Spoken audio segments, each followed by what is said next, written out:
Toca despedirnos. No de mí, yo seguiré por aquí un tiempo. No mucho con estas cifras, pero sí de nuestro mago favorito. Del niño que sobrevivió. De nuestro amigo. Toca despedirnos de Harry Potter.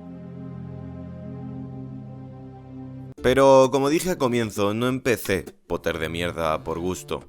A ver, un poco sí, pero mi objetivo principal era responder una pregunta que me surgió cuando observé la saga desde la distancia, desde la madurez.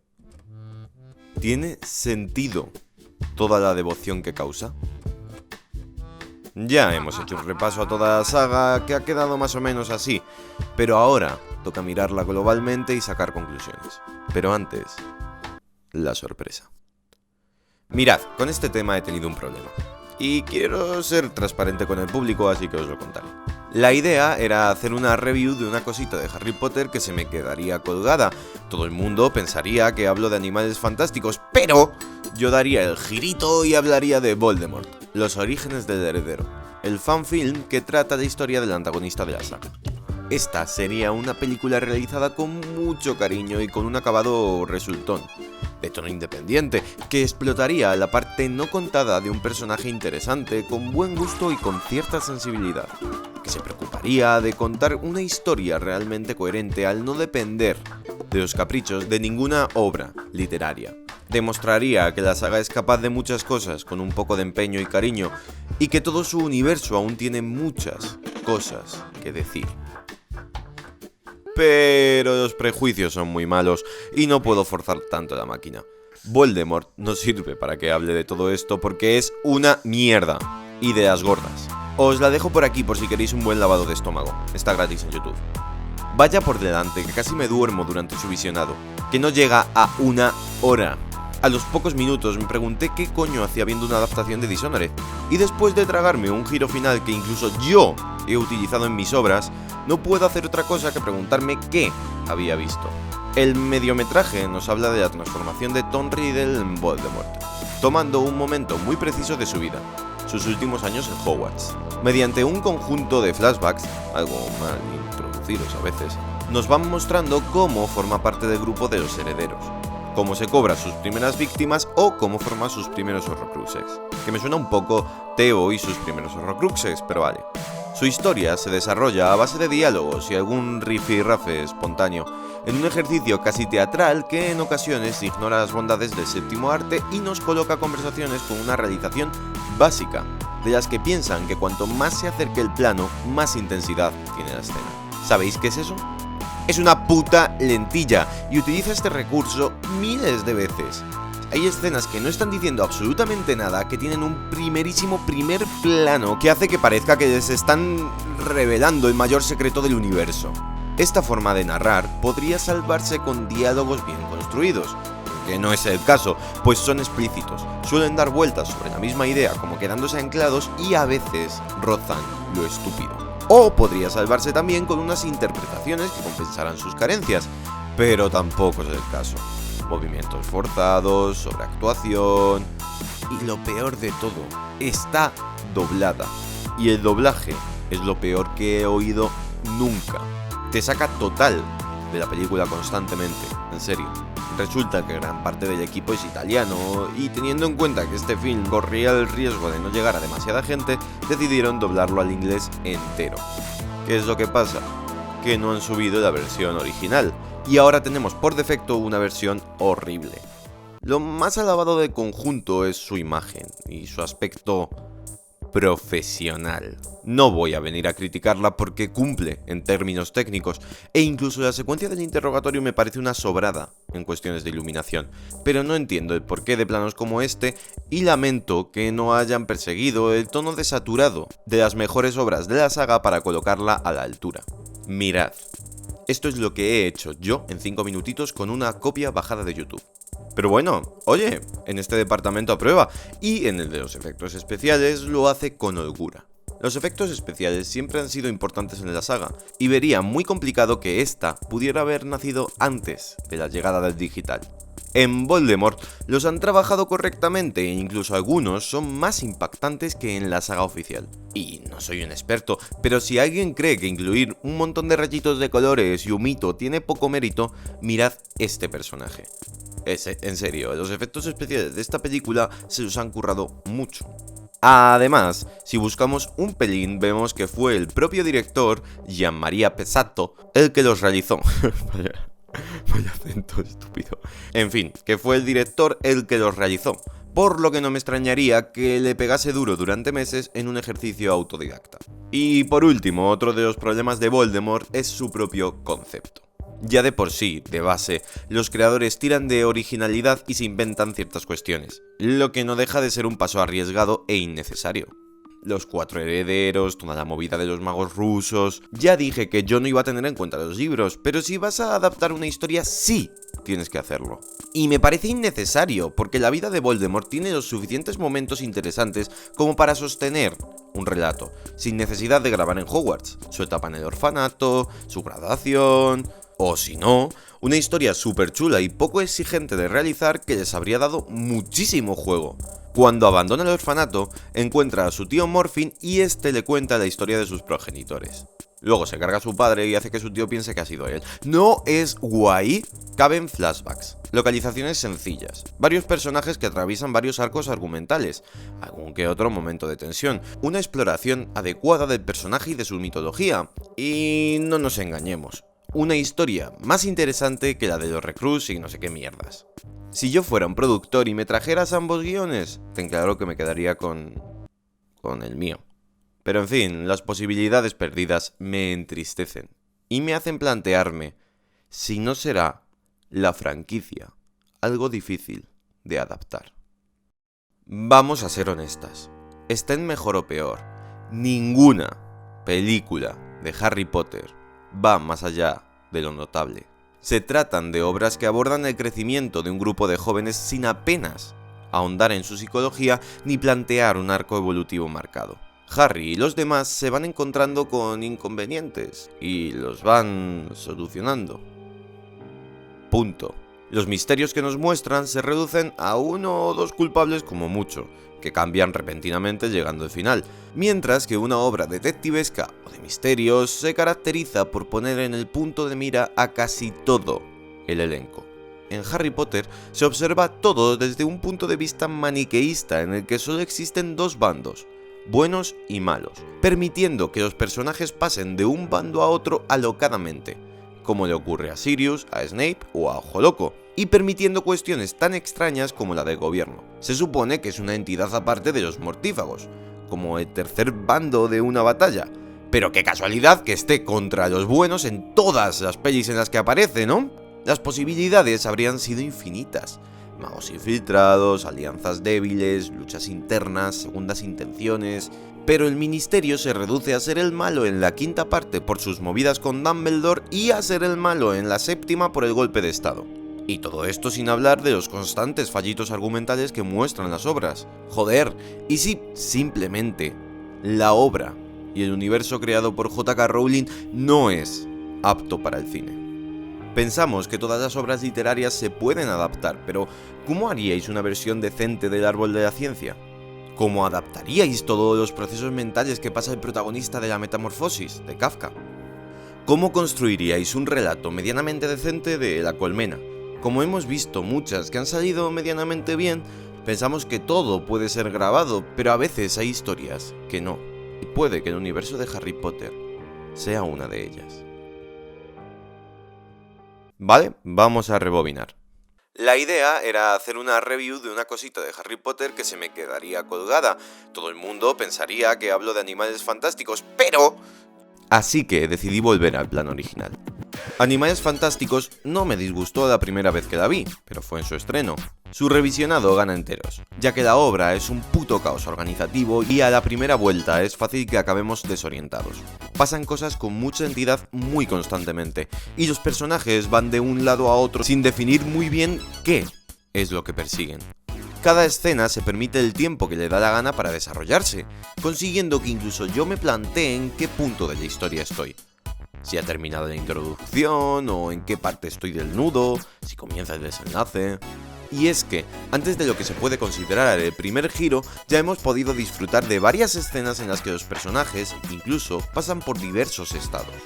Me impresiona mucho y muy fuerte que tras este guión se encuentre, principalmente J.K. Rowling.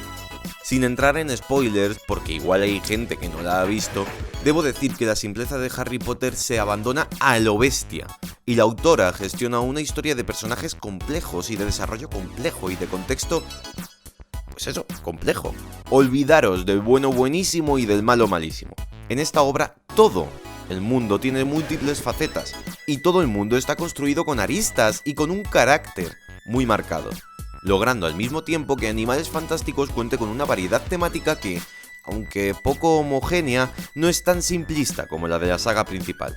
El racismo, la libertad, la confianza, el totalitarismo e incluso la amistad desde una perspectiva menos reduccionista que la de somos amigos y punto.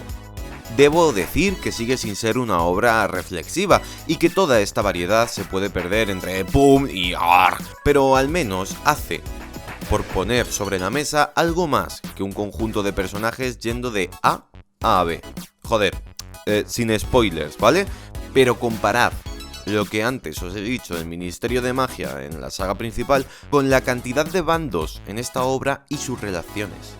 Hay un montón de grupos y cada grupo tiene varios grupos dentro y cada uno de esos subgrupos persiguen una cosa y tienen unas características y están todos ahí interactuando los unos con los otros y todo tiene sentido y te preguntas ¿cómo es posible que en Harry Potter haya 3 y no hayan sabido diferenciarlos lo suficiente? Pero para entender la grandeza del guión hay que tener claro de dónde surge. Toma el nombre de Animales Fantásticos y dónde encontrarlos. Una especie de falsa enciclopedia en la que se habla de un conjunto de criaturas mágicas, escrita por Rowling en el 2001, en un descansito que hizo del niño que sobrevivió. Vamos a ver, tú, ¿cómo adaptas al cine una enciclopedia? ¿Os imagináis algo así como Sabiduría Ancestral de las Plantas, la película? Pues a ver, lo primero que hizo fue coger al supuesto autor del libro, Newt Scamander, y plantarlo como protagonista. Luego ubicó el contexto, los años 20, y definió qué le interesa contar de su universo que no haya podido cubrir bien en las películas previas. En este caso, toda la movida de Grindelwald y Dumbledore. Creo que también se dejará ver un jovencísimo Tom Riddle en un futuro, pero no lo esperéis hasta la cuarta. Después, para darle variedad, ubicas otros lugares y otras culturas que abordar. Podrían haber continuado en Inglaterra, pero decidieron visitar Estados Unidos y, en la siguiente, Francia, ambas en épocas de su máximo esplendor, durante el grandioso Nueva York de los años 20 o durante el apogeo de la bohemia parisina. Y por último, pero no menos importante, es que tu trama debe girar sobre las bestias que nombra tu libro, y tu acercamiento a ellas debe ser exhaustivo. Y la obra lo hace estupendamente, y durante su desarrollo conocemos a multitud de criaturas que incluso acaban conduciendo la trama. Nos habla de ellas un experto en la materia y para colmo somos testigos de sus principales características. ¿Qué hábitat prefieren? ¿Qué comen? ¿Cómo se defienden? E incluso sus ritos de apareamiento. Me encantaría parar y darle a la dirección, una vez más a cargo de David Yates, que ya se ha vuelto el puto amo de la franquicia, y que se encuentra incluso más estable que en entregas anteriores. Como ya he indicado, las escenas respiran perfectamente y la intensidad está muy bien gestionada, y los personajes se han tratado con mucho respeto. Me encanta cómo el director ha representado el mundo de los protagonistas y el mundo de Credence, que incluso se puede distinguir por el color, y cómo la obra vira hacia lo oscuro en algunos puntos y hacia lo esperanzador en otros. También contamos con una magnífica dirección de actores y con unas magníficas interpretaciones. Joder, mirad la cantidad de emociones de este plano. Es una obra que funciona y que no decae para nada en el resto de los departamentos. El vestuario es un 10 absoluto de la vida. La fotografía es una maravilla que me volvió loco en cierta escena dramática del final. Y el diseño de producción, una vez más a cargo de nuestro queridísimo Stuart Craig, nos ubica ejemplarmente en esa Nueva York de ensueño que incluso hace que deseemos que algunas ideas hubiesen sido empleadas en la saga del niño que sobrevivió. O no me digáis que la sede del Makusa no mola mucho más que la del Ministerio de Magia. Claro que tiene sus mierdas. Algunas escenas se pueden cortar de un tajazo sin alterar la obra, y no habría sido negativa más caña emotiva en ciertos pasajes, pero Animales Fantásticos y Dónde Encontrarlos continúa siendo un largometraje muy estable, con un acabado muy resultón, que explota la parte no contada de un personaje interesante, con buen gusto y con cierta sensibilidad, que se preocupa de contar una historia realmente coherente al no depender de los caprichos de ninguna obra literaria. Demuestra que la saga es capaz de muchas cosas con un poco de empeño y cariño, y que todo su universo aún tiene muchas mierdas que decir. Todo esto ya lo he dicho, ¿sabéis? Cuando hablaba de Voldemort y los orígenes del heredero. Al final, lo que buscaba en ella, lo encontré donde menos lo esperaba. En la nueva y prometedora saga del mundo mágico de Rowling. Pero para este vídeo final no tengo suficiente con 2 críticas sin spoiler que acabo de haceros, sino que además os voy a regalar un qué espero de Animales Fantásticos, los crímenes de Grindelwald. ¿Qué podemos esperar de esta película? Desde luego, una aventura medianamente sólida que aborde un poco más en profundidad la relación entre Grindelwald, interpretado por Johnny Depp, y Dumbledore, interpretado por Jude Law. También se expandirá aún más el Potterverso y, como no, se explotará el complejo entramado de personajes que Rowling está construyendo. Ya se sabe que a la fórmula se suman Lethal Strange, mencionada en la primera parte, y el hermano de Newt. Y os aseguro que la movida va a tener chicha. Podéis ver que tienen que ver unos con otros googleándolo. Yo no lo voy a decir por si se considera spoiler, pero parece que va a haber un lío familiar bastante considerable. En cualquier caso, pese a las muchas polémicas, la peli tiene buena pinta. Me mola que recuperen el cuarteto principal, que funcionaba de maravilla, aunque me da la sensación de que nos vamos a tener que ir despidiendo de ellos poco a poco. Ya han introducido a Dumbledore y a Grindelwald, que os aseguro que no va a ser la última vez que les veamos. Esta batalla posiblemente quede inconclusa. Y además han metido a un personaje que no creo que se quede en esta peli tampoco, Nagini. Como ya os he dicho, no me extrañaría que hacia el final de esta nueva saga que están haciendo veamos algo de Voldemort. Y el hecho de que conozcamos a su serpiente reafirma mi teoría. Ahora queda ver hacia dónde camina todo a partir de ahora. Si continuamos la tónica, tendremos Animales Fantásticos hasta 2024 o así. Si la cosa sigue tirando después, se puede abordar el Quidditch a través de los tiempos. Y después, remake de Harry Potter. Why not? Ahora bien, frenemos. Si en su momento sacar una película del último tercio de las Reliquias de la Muerte o una trilogía del Hobbit me parece excesivo, no os imagináis lo estúpido que me resulta hacer 5 películas de una puta enciclopedia. Creo que la saga tiene un mal endémico que surge de la avaricia de alguien, posiblemente de su autora, y que puede acabar lastrando su rumbo: la sobreexplotación. Hablamos de 7 libros principales, 8 películas, 3 obras de carácter expansivo, una obra de teatro, 8 videojuegos para varias plataformas y 5 películas más que vienen de camino. También hay 3 malditos parques temáticos, una exposición itinerante y miles de productos de merchandising de todo tipo. Nada mal para una franquicia que apenas tiene 20 años. Esta sobreexplotación tiene sus puntos negativos y sus puntos positivos. Obviamente, el ser humano puede decidir cuánto quiere acercarse a ella y cuenta con los productos necesarios como para profundizar, si te interesa, o para simplemente rasgar la superficie. Pero por otro lado, contar con tanta variedad hace que sea muy difícil que todo lo que haces cumpla con los mínimos de calidad necesarios como para poder entrar en el mercado. Claro que al final ha entrado, sí, y todo ha sido bien acogido, pero no se está invirtiendo poco en todas estas movidas. ¿Y sabéis qué? Puede que un día, de repente, el fan se canse, que crezca y deje de interesarle el universo de Harry Potter, que encuentre otra saga que adorar, que cambie de gustos o que lancen algo tan mediocre que pinche en hueso. ¿Sabéis qué pasaría si las polémicas y una respuesta tibia por parte de la crítica hacen que la nueva entrega de Animales Fantásticos sea un fracaso, pues que muy posiblemente la saga se corte. ¿Y de qué va a vivir la señora Rowling después, Y dicho todo lo anterior, debemos preguntarnos, ¿el éxito de Harry Potter se debe a su calidad o a su cantidad? Porque la primera opción la veo cuestionable. Rowling es una señora que no había escrito nada anteriormente. Le leía cuentos a su hermana y estudió filología, que está súper guay, pero que no te asegura ser una de las escritoras más influyentes de este siglo. Me he tenido que acercar una vez más a su obra para contrastar ciertos puntos durante la realización de Potter de mierda, y, aunque no las he leído en su idioma original, no detecto demasiada calidad literaria en las historias del joven mago. La narración es simple, hasta decir basta, sin apenas gusto estético y totalmente ausente de recursos literarios. Es cierto que nos encontramos ante obras destinadas a un público joven, pero incluso teniendo esto en cuenta, las obras pinchan.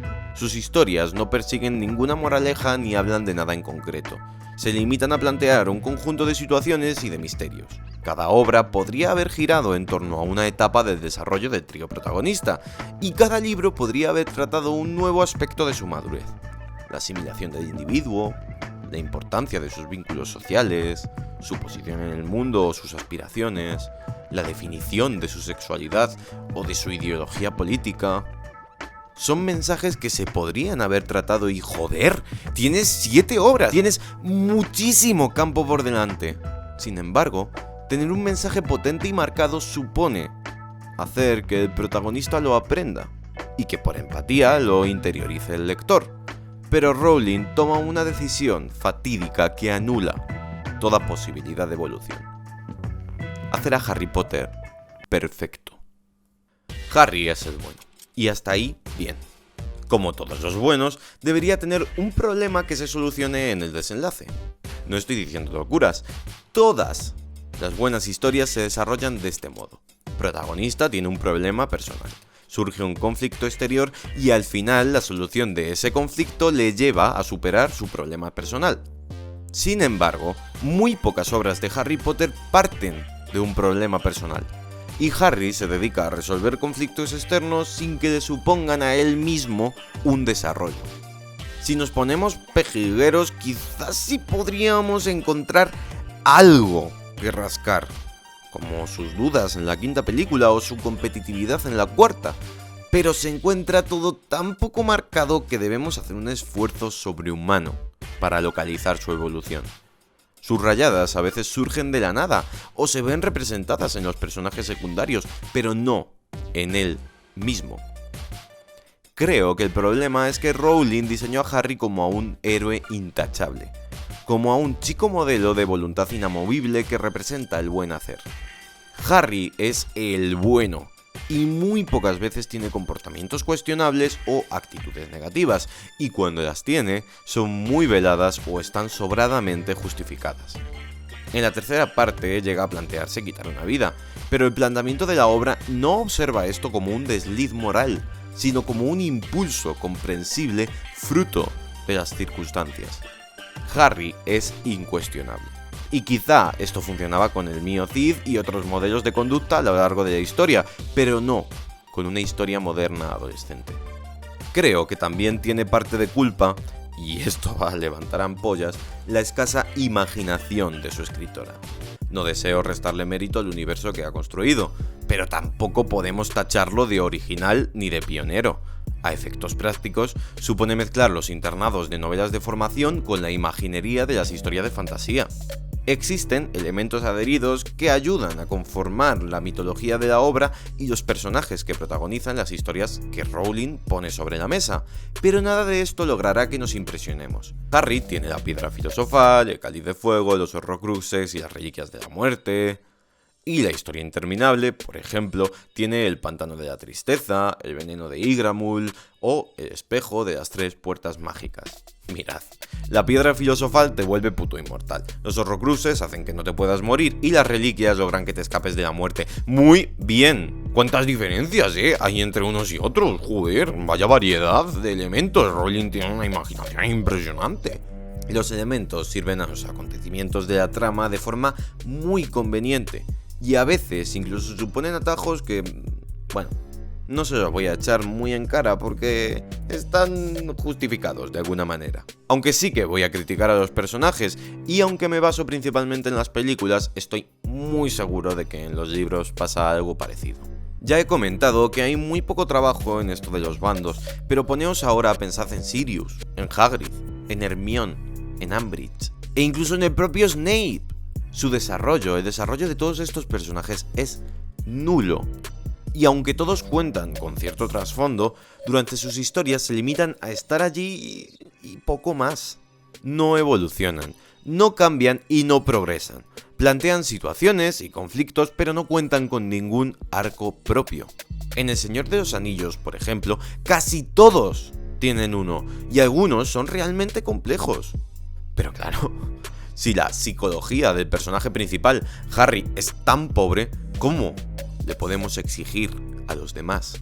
Creo que Rowling no es una buena escritora y además creo que glorifica a su personaje, a Harry Potter. Y eso es muy perjudicial. Como ya he dicho, el chiquillo es un ejemplo intachable de moral y nadie le tose, pero además todo el puto universo gira alrededor suya. Ya lo critiqué durante los análisis, pero hay que recalcarlo. Noto cierta obsesión porque Harry sea el centro de todo, al que le pasan todas las movidas y el elegido para todas las cosas. ¿Que en un torneo solo se admiten a magos mayores? Bueno, pues a Harry también. ¿Que tiene que ganar una casa, la Copa de las Casas? Bueno, pues va a ganar la de Harry, además de forma forzada. ¿Que ha escapado un asesino? Pues va por Harry. ¿Que hay que encontrar un libro súper chungo? Pues lo encuentra Harry. ¿Que las reliquias de la muerte son difíciles de encontrar y todo eso? Pues no deben serlo mucho, porque Harry las tiene todas sin buscarlas.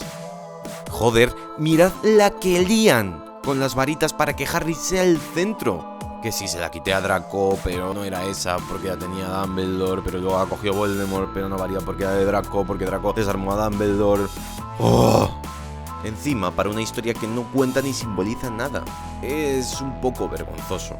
Entiendo que Harry es el prota y todo eso, pero también entra en los deberes de una escritora el saber ser original. Al menos podría haberlo repartido todo un poquito. Y menos mal que Harry no se queda con Hermione, porque vamos, ya lo que faltaba. Pero donde más pesa esta obsesión es en su desenlace.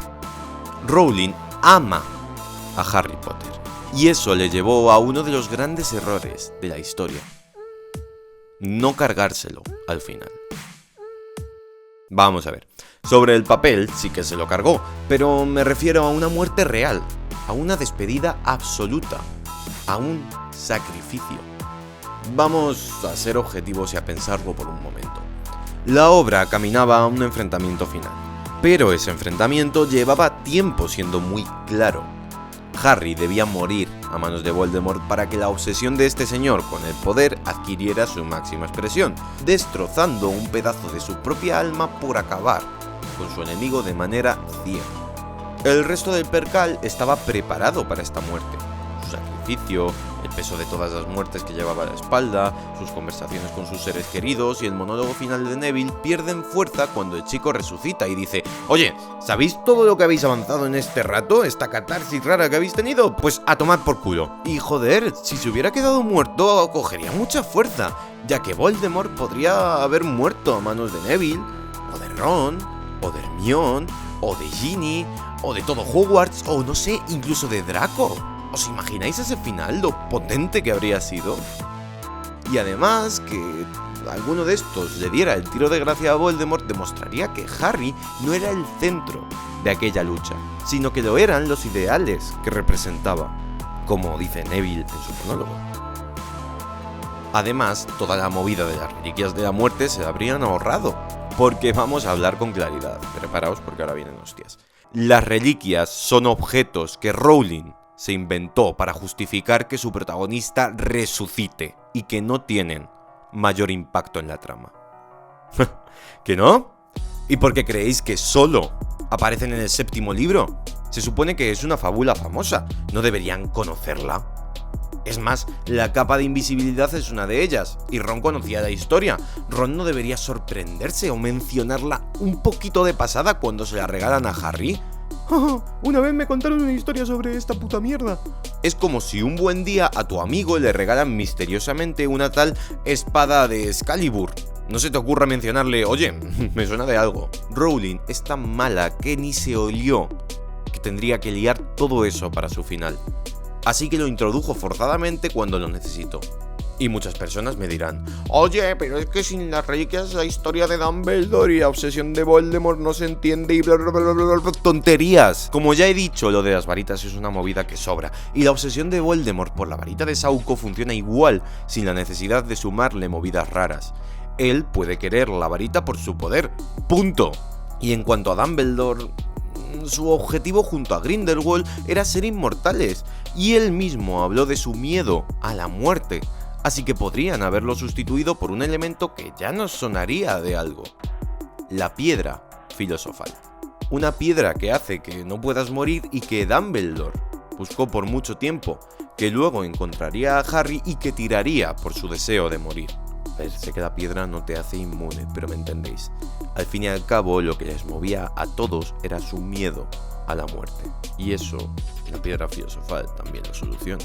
Como veis, toda esta movida para resucitar a Harry y poder plantar uno de los happy endings más forzados de la historia. Una clara muestra de falta de valentía por parte de una escritora que quizá llegó a plantear en algún momento mi propuesta, pero que la acabó desechando por... pues yo qué sé, por ser una historia infantil, ni idea. Es un recursito que detesto y que se empleó a menudo en muchas obras. Te cargas a un personaje hacia el final que potencia la catarsis del resto de los personajes y tras vencer al malo lo resucitas y aquí no ha pasado nada. Lo hemos visto mucho, pero para evitar spoilers mencionaré únicamente al Regreso de la Momia, Matrix Reloaded o Avatar. Lo malo del truquito es que no supone, en realidad, ningún progreso para sus protagonistas. Y si lo hace es un progreso falso, ya que, bueno, en realidad no ha muerto nadie. Que lo utilice una secuela hecha malamente para saciar el hambre de los fans, lo entiendo. Pero que lo haga una de las sagas más importantes de la historia, no, eso no. Ahora bien, aunque Rowling sea una pésima escritora, debo admitir que es una excelente empresaria. No sé si planeó todo este percal allá por los 90, pero no hay duda de que su universo está hecho para gustar mucho. Vale, retrotraeos a vuestra infancia. Y si alguien tiene menos de 12 años, bueno, casi mejor que abandone el vídeo, porque no soy buena influencia. En fin, los demás, pensad en vuestra infancia, ¿vale? Sois jóvenes de clase media, tenéis en clase al típico abusón de colegio y, si sois el típico abusón de colegio, tenéis un hogar desestructurado y una bajísima autoestima.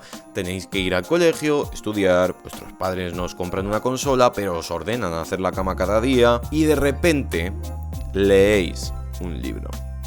Un libro de un niño como vosotros, construido con la suficiente personalidad como para que os veáis reflejados en él instantáneamente, al que de repente, el día de su cumpleaños, le llega la carta mágica que le cambiará la vida. A partir de ese momento sois ricos, famosos, los guays de vuestro instituto mágico loco en el que aprendéis a volar en escoba y del que la comida aparece de la nada. Harry Potter te pone en la piel de un privilegiado. Y seamos sinceros, ¿quién no quiere ser uno con 12 años? ¿Quién no ha esperado la puta carta a Hogwarts? Conectar es muy fácil y continuar lo mismo. Rowling escribió 7 libracos, que se dice pronto, y va a exprimir una historia previa en 5 películas. ¿Habéis pensado que la saga de Animales Fantásticos podría haber sido simplemente una trilogía? La tipa no se anda con remilgos, va loca y si tiene una idea la explotará hasta la saciedad. Ahora bien, ¿cómo haces para enganchar a tanta gente durante tanto tiempo? Pues la clave se encuentra en el mismo lugar que antes criticaba, en su estilo. Rowling como autora es muy accesible, no es difícil acercarse a ella. Sus historias funcionan gracias al suspense y a las incógnitas que plantean, y saben mantener al lector enganchado gracias a su vocabulario súper sencillo y a su narrativa directa. No te puedes dormir leyendo a Harry Potter porque lo entiendes todo. y no cuenta con parrafazos densitos ni con experimentos raros. Rowling te guía a través de una historia muy marcada de la que no te puedes salir. Gracias al personaje de Harry, que como ya he dicho, es fácil que te genere empatía porque es un puto folio en blanco, y a que su crecimiento está sincronizado con el nuestro, continuamos su historia y llegados al paso a la adolescencia profunda, que es el paso difícil en el que la gente deja las sagas, queremos seguirle durante más tiempo. La saga está pensada para ser un éxito juvenil desde el primer momento, y quizá no tanto para contarnos una historia que Rowling deseara que conociéramos, y creedme, conseguir que funcione no es sencillo. Eso sí, hay un elemento más en la ecuación que debemos tener muy en cuenta: a David Heyman. Harry Potter vendía bien desde el principio, ¿vale? Joder, era bestseller. No creáis que toda la movida surgió de la nada. Ahora bien, debemos tener claro que no fueron los libros los que impulsaron la fiebre Potter mundialmente, sino el aporte de un señor muy simpaticote al que un buen día se le antojó crear una saga multimillonaria.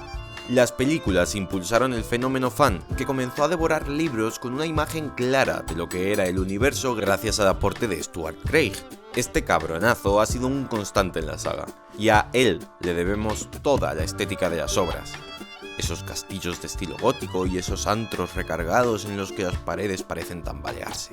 Obviamente, todo esto no sería posible sin las descripciones de la autora, pero dentro del proceso de adaptación existe cierta cancha para el diseño de producción en la que se puede mover con libertad.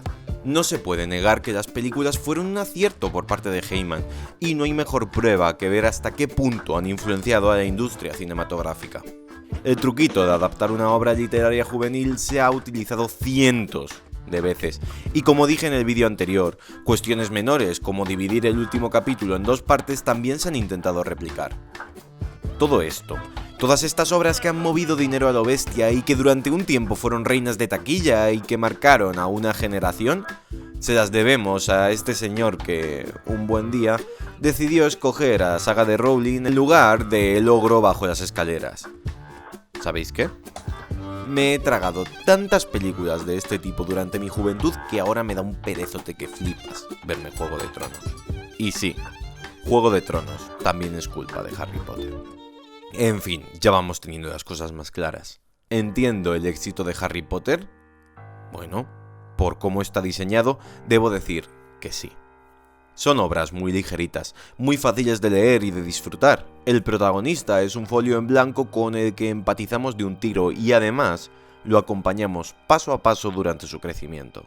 Hablan de cuestiones muy universales, como la amistad y la valentía, y aunque sí se moja en ciertos temas, no llega a profundizar demasiado en ninguno ni a plantear reflexiones con las que cualquier persona con 2 dedos de frente no esté de acuerdo. Harry Potter es una saga creada para ser el éxito arrollador que ha sido, y toda la vorágine actual hacia ella no es más que el resultado de acompañar a toda una generación durante su madurez. Eso es guay. Ahora bien, aunque puedo entender su éxito, no puedo decir que esté bien hecha.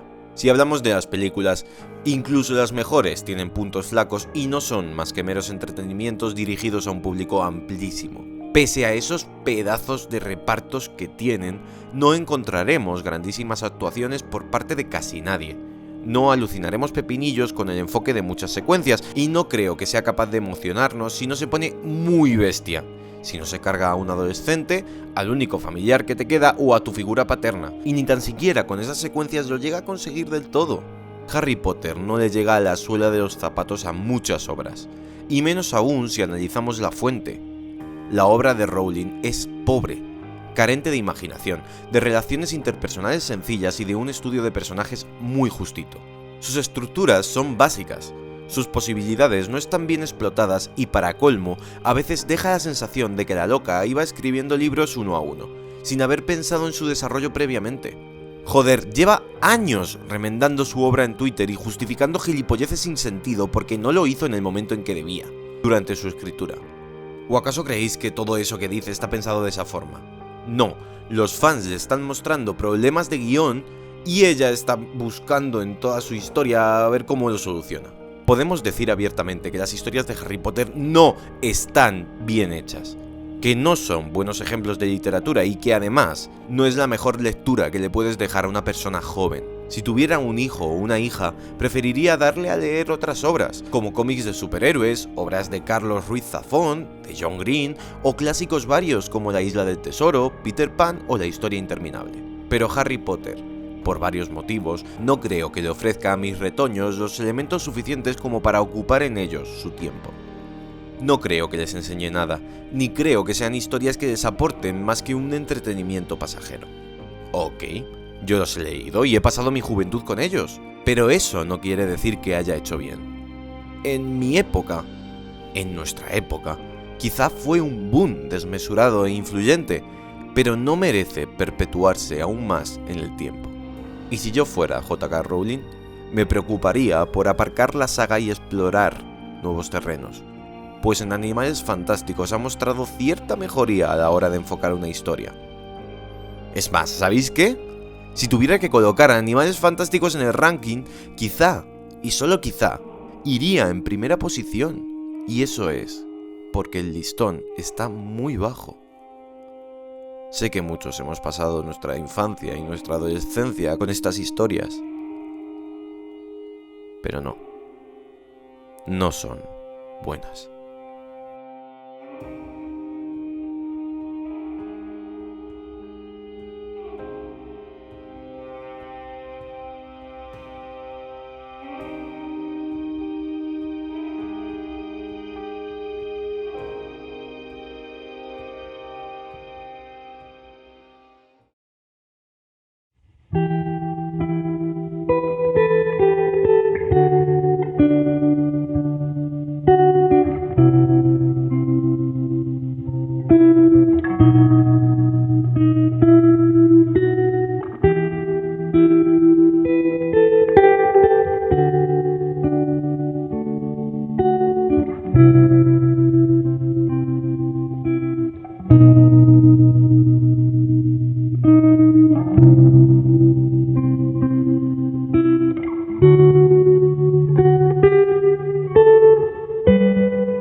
Que Harry Potter es una mala obra y que Rowling es una mala escritora es algo innegable. Y no pasa nada. Se puede decir abiertamente, pues debemos saber mirar a la saga con la madurez suficiente como para apreciar sus múltiples fallos. Ahora bien, mirar a la saga con madurez no solo supone eso.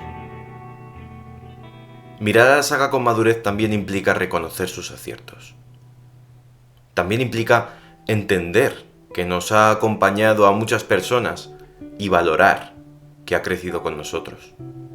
Recuerdo que siendo muy pequeño, soñé que Harry Potter era mi vecino. No era un sueño muy cinematográfico, no hacíamos magia ni vivíamos una aventura en un mundo de fantasía. Simplemente jugábamos. Harry Potter era mi amigo, al igual que ha sido seguramente amigo tuyo. Hemos vivido las etapas más importantes de nuestras vidas a su lado.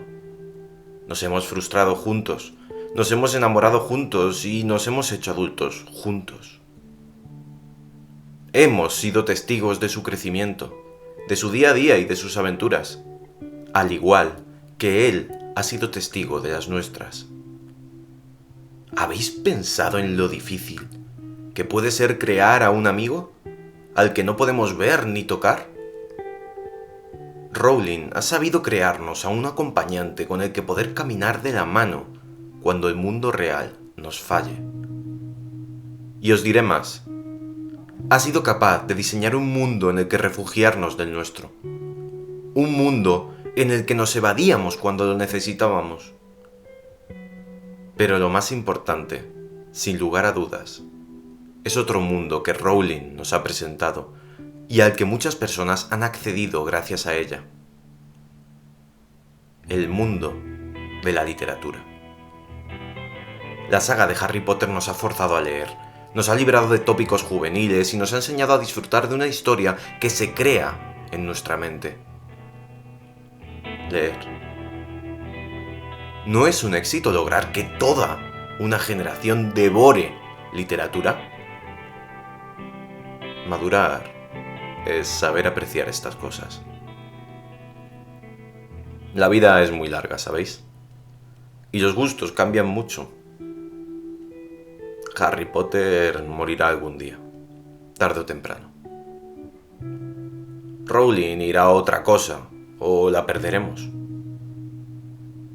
El tiempo pasará, y esta saga quedará sepultada por otros jóvenes y por otras sagas. Pero ¿sabéis qué? Dentro de mucho tiempo, algún día, rebuscaremos en nuestras antiguas cosas, esparcidas en cajas en la casa de nuestros padres. En una de ellas encontraremos un libro, de páginas amarillentas y de tapas agrietadas. El libro nos llevará al pasado instantáneamente, a aquel momento en el que leíamos intrigados las aventuras del joven mago. Volveremos a una época más fácil, más amena, y recordaremos cómo eran nuestros padres, nuestros amigos o nuestra escuela. Nos perderemos un poco en sus páginas para reencontrarnos con alguien a quien llevábamos tiempo sin visitar. Para reencontrarnos con Ron, con Hermione, con Harry. Para reencontrarnos con todos estos personajes con los que hemos pasado tanto rato. Para reencontrarnos con una parte de nosotros mismos. Para reencontrarnos con nuestro pasado. Para reencontrarnos con el niño que sobrevivió. Con el elegido. Con Harry Potter. Nos perderemos un poco en sus páginas para reencontrarnos con nuestro amigo.